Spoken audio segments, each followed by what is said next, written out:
We are in South Essex, near Harlow. It's called Harold's Park after King Harold Godwinson, the King of England in 1066. And it would have been a kind of an open wood pasture site back then. So big open grown trees in the fields, deer and boar, all sorts of herbivores roaming through that landscape.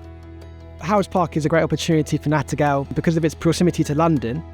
It also means that we can engage with the large communities in London, but also with corporate opportunities there as well, which means that we can engage more people with what rewilding looks like on the edges of a major city. We're really passionate about community engagement. It's a key part of what we're looking to do. And here at Harold's Park, that will largely be based around community walks and talks, volunteer sessions for people to come and get hands-on. And going forward, we look to host a wide range of school groups as well.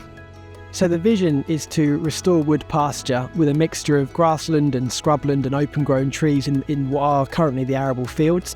We'll do that largely through the interventions of the wild roaming herbivores, but alongside that in the early years, we will ourselves intervene with actions such as creating new ponds, woodland management to bring more light to the forest floor, and also some interventions to hold more water back on the site. And that will allow a real pulse in biodiversity and bring back a wide range of species. Playing a role in nature restoration in my home county is a wonderful opportunity for me to leave a legacy for my kids, and it means an awful lot to me.